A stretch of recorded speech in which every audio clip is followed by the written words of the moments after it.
बच्चों ਤੁਹਾਡਾ ਸਵਾਗਤ ਹੈ ਅੱਜ ਮੇਰੇ YouTube ਚੈਨਲ ਇਨਕਲੂਸਿਵ ਐਜੂਕੇਸ਼ਨ 'ਚ। ਅੱਜ ਆਪਾਂ ਜਮਾਤ 8ਵੀਂ ਦਾ 8ਵਾਂ ਪਾਠ ਜੈਵਿਕ ਖੇਤੀ ਦੇ ਪ੍ਰਸ਼ਨ ਉੱਤਰ ਕਰਨ ਜਾ ਰਹੇ ਹਾਂ।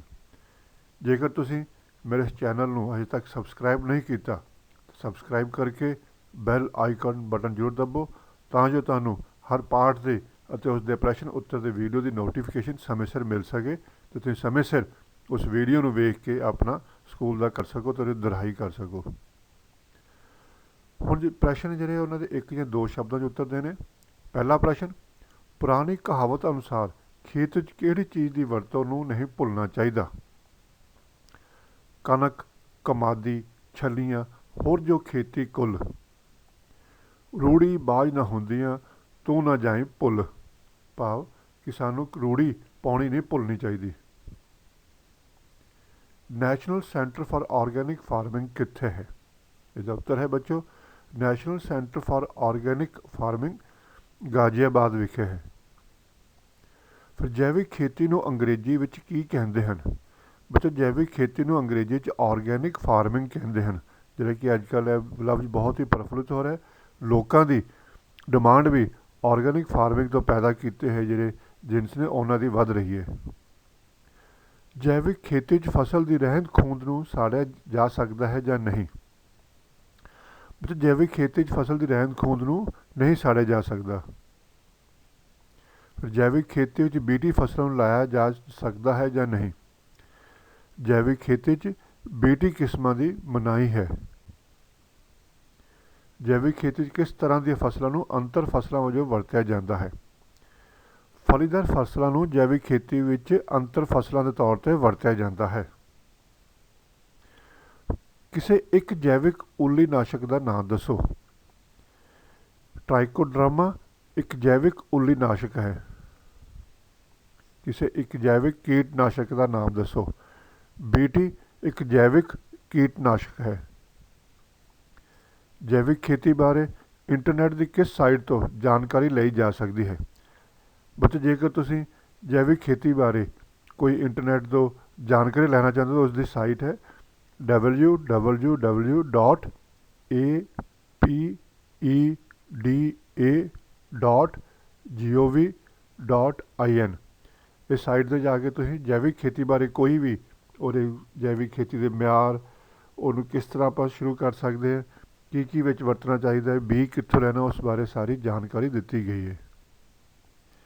ਫਿਰ ਭਾਰਤ ਵੱਲੋਂ ਜੈਵਿਕ ਮਿਆਰ ਕਿਸ ਸਾਲ ਬਣਾਏ ਗਏ ਹਨ? ਭਾਰਤ ਵੱਲੋਂ ਬੱਚੋ ਜੈਵਿਕ ਮਿਆਰ 2004 ਵਿੱਚ ਬਣਾਏ ਗਏ ਸੀ। ਹੁਣ ਜਿਹੜੇ ਪ੍ਰਸ਼ਨ ਇਹਨਾਂ ਦੇ ਆਪਾਂ ਉੱਤਰ ਇੱਕ ਜਾਂ ਦੋ ਵਾਕਾਂ ਵਿੱਚ ਦੇਣੇ ਹਨ। ਪਹਿਲਾ ਪ੍ਰਸ਼ਨ, ਕਿਸ ਤਰ੍ਹਾਂ ਦੀਆਂ ਫਸਲਾਂ ਦੀ ਖੇਤ ਵਿੱਚ ਅਦਲਾ ਬਦਲੀ ਕਰਨੀ ਜ਼ਰੂਰੀ ਹੁੰਦੀ ਹੈ? ਡੂੰਘੀਆਂ ਜੜ੍ਹਾਂ ਅਤੇ ਘੱਟ ਡੂੰਘੀਆਂ ਜੜ੍ਹਾਂ ਵਾਲੀਆਂ ਅਤੇ ਫਲੀਦਾਰ ਅਤੇ ਗੈਰ ਫਲੀਦਾਰ ਫਸਲਾਂ ਦੀ ਅਦਲਾ ਬਦਲੀ ਕਰਨੀ ਚਾਹੀਦੀ ਹੈ। ਫਿਰ ਅਗਲਾ ਪ੍ਰਸ਼ਨ, ਜੈਵਿਕ ਪਦਾਰਥਾਂ ਦੀ ਵੱਧਦੀ ਮੰਗ ਦੇ ਕੀ ਕਾਰਨ ਹਨ? ਬੱਚੋ ਜੈਵਿਕ ਆਧੁਨਿਕ ਖੇਤੀ ਦੇ ਵਾਤਾਵਰਣ ਉੱਤੇ ਬੁਰੇ ਪ੍ਰਭਾਵਾਂ ਸੰਬੰਧੀ ਜਾਗਰੂਕਤਾ ਅਤੇ ਲੋਕਾਂ ਦੀ ਖਰੀਦ ਸ਼ਕਤੀ ਵਿੱਚ ਇਜ਼ਾਫਾ ਹੋਣ ਕਾਰਨ ਜੈਵਿਕ ਖਾਦ ਪਦਾਰਥਾਂ ਦੀ ਮੰਗ ਵਧੀ ਹੈ।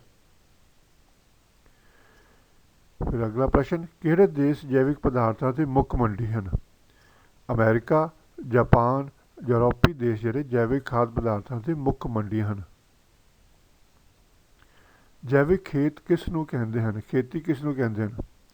ਜੈਵਿਕ ਖੇਤੀ ਅਜਿਹੀ ਖੇਤੀ ਹੈ ਜਿਸ ਵਿੱਚ ਕੁਦਰਤੀ ਸੋਮਿਆਂ ਜਿਵੇਂ ਹਵਾ, ਪਾਣੀ, ਮਿੱਟੀ ਆਦਿ ਨੂੰ ਘੱਟ ਤੋਂ ਘੱਟ ਨੁਕਸਾਨ ਪਹੁੰਚਾਏ ਅਤੇ ਰਸਾਇਣਿਕ ਖਾਦਾਂ, ਖੇਤੀ ਜ਼ਹਿਰਾਂ, ਉੱਲੀ ਨਾਸ਼ਕਾਂ ਆਦਿ ਦੀ ਵਰਤੋਂ ਕੀਤੇ ਬਿਨਾਂ ਖੇਤੀ ਉਤਪਾਦਨ ਕਰਨਾ ਹੈ। ਫਿਰ ਜੈਵਿਕ ਮਿਆਰ ਕੀ ਹਨ? ਜੈਵਿਕ ਮਿਆਰ ਕਿਸੇ ਖੇਤੀ ਉਤਪਾਦ ਨੂੰ ਜੈਵਿਕ ਕਹਾਉਣ ਦੇ ਹੱਕਦਾਰ ਬਣਾਉਂਦੇ ਹਨ। ਸਾਡੇ ਦੇਸ਼ ਵਿੱਚ 2004 ਵਿੱਚ ਇਹ ਮਿਆਰ ਤੈਅ ਕੀਤੇ ਗਏ ਸਨ। ਭਾਰਤ ਵਿੱਚ ਜੈਵਿਕ ਖੇਤੀ ਲਈ ਕਿਹੜੇ ਇਲਾਕੇ ਜ਼ਿਆਦਾ ਢੁਕਵੇਂ ਹਨ? ਅਜਿਹੇ ਇਲਾਕੇ ਜਿਹੜੇ ਕੁਦਰਤੀ ਤੌਰ 'ਤੇ ਹੀ ਜੈਵਿਕ ਹਨ ਜਾਂ ਉਸ ਦੇ ਬਹੁਤੇ ਨੇੜੇ ਹਨ, ਭਾਵ ਕਿ ਇੱਥੇ ਪ੍ਰਦੂਸ਼ਣ ਬਹੁਤ ਘੱਟ ਹੈ। ਇਸ ਵਿੱਚ ਜੈਵਿਕ ਖੇਤੀ ਨੂੰ ਉਤਸ਼ਾਹਿਤ ਕੀਤਾ ਜਾਣਾ ਚਾਹੀਦਾ ਹੈ। ਕਿਹੜੇ ਜੈਵਿਕ ਉਤਪਾਦਾਂ ਦੀ ਵਿਸ਼ਵ ਮੰਡੀ ਵਿੱਚ ਜ਼ਿਆਦਾ ਮੰਗ ਹੈ? ਚਾਹ, ਬਾਸਮਤੀ ਚੌਲ, ਸਬਜ਼ੀਆਂ, ਮਸਾਲੇ, ਫਲ, ਦਾਲਾਂ ਅਤੇ ਕਪਾਹ ਵਰਗੇ ਜੈਵਿਕ ਉਤਪਾਦਾਂ ਦੀ ਵਿਸ਼ਵ ਮੰਡੀ ਵਿੱਚ ਬਹੁਤ ਮੰਗ ਹੈ। ਜੈਵਿਕ ਖਾਦ ਪਦਾਰਥਾਂ ਦੀ ਮੰਗ ਕਿਹੜੇ ਦੇਸ਼ਾਂ ਵਿੱਚ ਵਧੇਰੇ ਹੈ?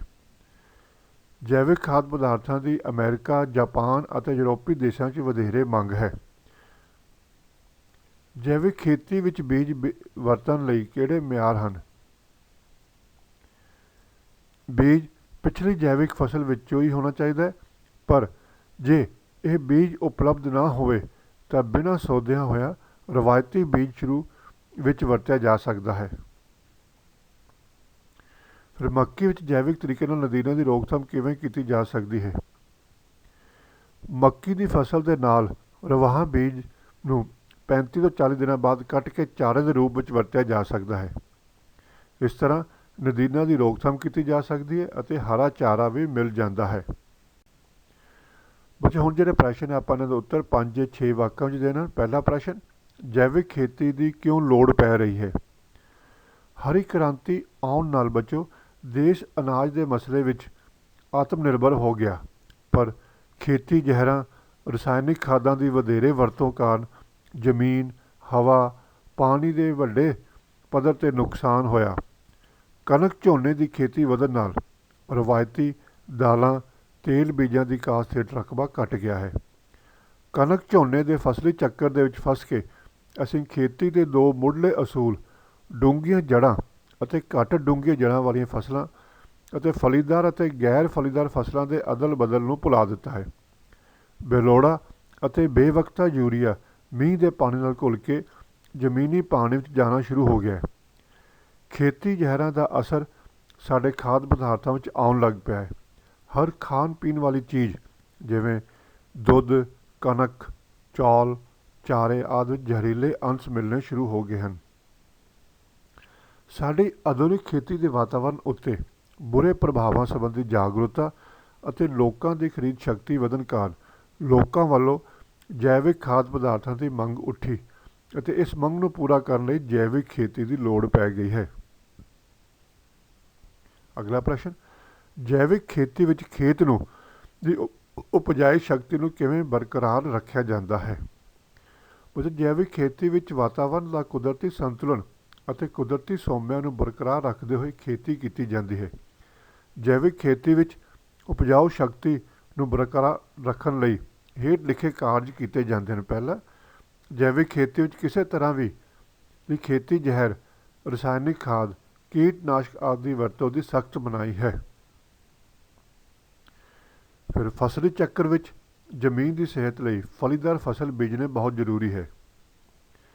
ਜੈਵਿਕ ਖੇਤੀ ਵਿੱਚ ਫਸਲਾਂ ਦੀ ਰਹਿੰਦ ਖੂੰਹਦ ਨੂੰ ਸਾੜਨ ਦੀ ਕੋਈ ਇਜਾਜ਼ਤ ਨਹੀਂ ਹੈ। ਖੇਤੀ ਵਿੱਚ ਪ੍ਰਦੂਸ਼ਿਤ ਪਾਣੀ ਜਿਵੇਂ ਸੀਵਰੇਜ ਦੇ ਪਾਣੀ ਨਾਲ ਸਿੰਚਾਈ ਨਹੀਂ ਕੀਤੀ ਜਾ ਸਕਦੀ। ਕੀੜੇ ਮਕੌੜੇ ਖਤਮ ਕਰਨ ਲਈ ਮਿੱਤਰ ਪੰਛੀਆਂ ਅਤੇ ਕੀੜਿਆਂ ਦੀ ਵਰਤੋਂ ਕੀਤੀ ਜਾਂਦੀ ਹੈ।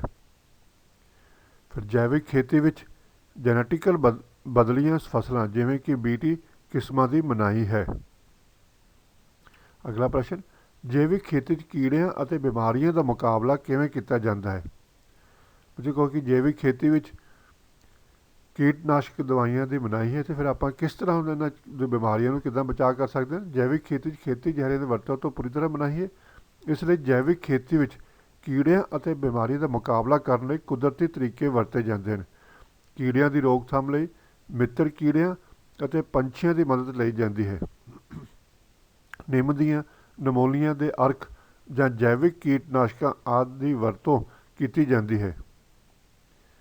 ਜੈਵਿਕ ਉੱਲੀਨਾਸ਼ਕ ਜਿਵੇਂ ਕਿ ਟ੍ਰਾਈਕੋਡਰਮਾ ਆਦਿ ਵੀ ਵਰਤੇ ਜਾਂਦੇ ਹਨ। ਫਸਲਾਂ ਦੀ ਰਲਵੀਂ ਕਾਸ਼ਤ ਜਿਵੇਂ ਕਣਕ ਅਤੇ ਛੋਲੇ ਵੀ ਕੀੜਿਆਂ ਅਤੇ ਬਿਮਾਰੀਆਂ ਦੀ ਰੋਕਥਾਮ ਵਿੱਚ ਸਹਾਇਕ ਹੁੰਦੀ ਹੈ। ਫਿਰ ਅਗਲਾ ਪ੍ਰਸ਼ਨ, ਜੈਵਿਕ ਤਸਦੀਕੀਕਰਨ ਕੀ ਹੈ ਅਤੇ ਕੌਣ ਕਰਦਾ ਹੈ? ਜੈਵਿਕ ਨੂੰ ਆਪਾਂ ਤਸਦੀਕ ਜਾਂ ਰਜਿਸਟਰ ਕਿੱਥੇ ਕਰਵਾ ਸਕਦੇ ਹਾਂ ਤਾਂ ਕਿ ਕਿਸੇ ਗਾਹਕ ਨੂੰ ਆਪਾਂ ਵੇਚਣਾ ਉਹਨੂੰ ਕਿੱਦਾਂ ਪਤਾ ਲੱਗੇ, ਕੌਣ ਸਰਟੀਫਿਕੇਟ ਦੇ ਸਕਦਾ ਹੈ ਕਿ ਇਹ ਫਸਲ ਜਿਹੜੀ ਤੁਹਾਡੀ ਜੈਵਿਕ ਹੈ? ਜੈਵਿਕ ਖੇਤੀ ਦੇ ਉਤਪਾਦਾਂ ਨੂੰ ਜੇ ਅਸੀਂ ਲੇਬਲ ਕਰਕੇ ਮੰਡੀ 'ਚ ਵੇਚਣਾ ਹੋਵੇ ਜਾਂ ਬਾਹਰਲੇ ਦੇਸ਼ਾਂ ਵਿੱਚ ਭੇਜਣਾ ਹੋਵੇ ਤਾਂ ਉਹਨਾਂ ਉਤਪਾਦਾਂ ਦਾ ਤਸਦੀਕੀਕਰਨ ਜ਼ਰੂਰੀ ਹੁੰਦਾ ਹੈ। ਤਜਦੀਦੀਕਰਨ ਕਰਨ ਵਿੱਚ ਇਹ ਗਰੰਟੀ ਦਿੱਤੀ ਜਾਂਦੀ ਹੈ ਕਿ ਜੈਵਿਕ ਉਤਪਾਦਾਂ ਨੂੰ ਜੈਵਿਕ ਮਿਆਰਾਂ ਅਨੁਸਾਰ ਹੀ ਪੈਦਾ ਕੀਤਾ ਗਿਆ ਹੈ। ਤਜਦੀਦੀਕਰਨ ਲਈ ਭਾਰਤ ਸਰਕਾਰ ਵੱਲੋਂ 24 ਏਜੰਸੀਆਂ ਨੂੰ ਮਾਨਤਾ ਦਿੱਤੀ ਗਈ ਹੈ। ਇਹਨਾਂ ਏਜੰਸੀਆਂ ਵਿੱਚੋਂ ਕਿਸੇ ਇੱਕ ਏਜੰਸੀ ਵਿੱਚ ਕਿਸਾਨ ਨੂੰ ਫਾਰਮ ਭਰ ਕੇ ਰਜਿਸਟਰ ਕਰਾਉਣਾ ਪੈਂਦਾ ਹੈ। ਕੰਪਨੀ ਦੇ ਨਿਰੀਖਕ ਕਿਸਾਨ ਦੇ ਖੇਤਾਂ ਵਿੱਚ ਅਕਸਰ ਨਿਰੀਖਣ ਕਰਦੇ ਰਹਿੰਦੇ ਹਨ ਅਤੇ ਵੇਖਦੇ ਹਨ ਕਿ ਕਿਸਾਨ ਵੱਲੋਂ ਜੈਵਿਕ ਮਿਆਰਾਂ ਦਾ ਪੂਰੀ ਤਰ੍ਹਾਂ ਪਾਲਣ ਕੀਤਾ ਜਾ ਰਿਹਾ ਹੈ ਜਾਂ ਨਹੀਂ। ਇਸ ਨਿਰੀਖਣ ਵਿੱਚ ਪਾਸ ਹੋਣ 'ਤੇ ਹੀ ਉਪਜ ਨੂੰ ਜੈਵਿਕ ਕਰਾਰ ਦਿੱਤਾ ਜਾਂਦਾ ਹੈ। ਜੈਵਿਕ ਮਿਆਰਾਂ ਬਾਰੇ ਵਧੇਰੇ ਜਾਣਕਾਰੀ ਲੈਣ ਲਈ ਆਪਾਂ ਵੈਬਸਾਈਟ ਜਿਹੜੀ ਇਸ ਸੰਸਥਾ ਦੀ www.apeda.gov.in ਸਾਈਟ 'ਤੇ ਲਈ ਜਾ ਸਕਦੀ ਹੈ। ਬੱਚੋ ਅਗਲਾ ਪ੍ਰਸ਼ਨ ਹੈ, ਜੈਵਿਕ ਖੇਤੀ ਦੇ ਕੀ ਲਾਭ ਹਨ? ਜੈਵਿਕ ਖੇਤੀ ਦੇ ਲਾਭ ਹੇਠ ਲਿਖੇ ਅਨੁਸਾਰ ਹਨ। ਜ਼ਮੀਨ ਦੀ ਉਪਜਾਊ ਸ਼ਕਤੀ ਵੱਧਦੀ ਹੈ। ਜੈਵਿਕ ਨਾਲ ਜ਼ਮੀਨ ਦੀ ਜਿਹੜੀ ਉਪਜਾਊ ਸ਼ਕਤੀ ਵੱਧਦੀ ਹੈ। ਖੇਤੀ ਦੇ ਖਰਚੇ ਘਟਦੇ ਹਨ। ਰਸਾਇਣਿਕ ਖਾਦਾਂ ਅਤੇ ਕੀਟਨਾਸ਼ਕ ਦਵਾਈਆਂ ਜਿਹੜੀ ਨਹੀਂ ਪਾਈ ਜਾਂਦੀ, ਇਸ ਲਈ ਖੇਤੀ ਦਾ ਖਰਚਾ ਵੀ ਘਟ ਜਾਂਦਾ ਹੈ। ਜੈਵਿਕ ਖੇਤੀ 'ਚ ਉਤਪਾਦਾਂ ਦੀ ਵਧੇਰੇ ਕੀਮਤ ਮਿਲਦੀ ਹੈ। ਮੰਗ ਵਧਣ ਕਰਕੇ ਉਤਪਾਦ ਘੱਟ ਨੇ, ਇਸ ਲਈ ਇਸ ਦੇ ਉਤਪਾਦਾਂ ਦੀ ਕੀਮਤ ਵੀ ਵੱਧ ਲੱਗਦੀ ਹੈ। ਇਹ ਟਿਕਾਊ ਖੇਤੀ ਹੈ। ਇਸ ਨਾਲ ਰੁਜ਼ਗਾਰ ਵੱਧਦਾ ਹੈ। ਖਾਦ ਪਦਾਰਥਾਂ ਅਤੇ ਵਾਤਾਵਰਣ ਵਿੱਚ ਜ਼ਹਿਰੀਲੇ ਅੰਸ਼ਾਂ ਤੋਂ ਬਚਾਅ ਹੋ ਜਾਂਦਾ ਹੈ। ਸੋ ਬੱਚੋ, ਇਹ ਸੀ 8ਵੇਂ ਪਾਠ ਦੇ ਪ੍ਰਸ਼ਨ ਉੱਤਰ। ਤੁਸੀਂ ਧਿਆਨ ਨਾਲ ਸੁਣ ਲਏ। ਇਸ ਨੂੰ ਦੁਹਰਾਓ ਜ਼ਰੂਰ ਅਤੇ ਆਪਣੀ ਕਾਪੀ 'ਚ ਉਤਾਰ ਕੇ ਆਪਣੇ ਟੀਚਰ ਸਾਹਿਬਾਨ ਨੂੰ ਜ਼ਰੂਰ ਚੈੱਕ ਕਰਾਓ ਅਤੇ ਇਸ ਦੀ ਦੁਹਰਾਈ ਕਰਦੇ ਰਹੋ। ਧੰਨਵਾਦ।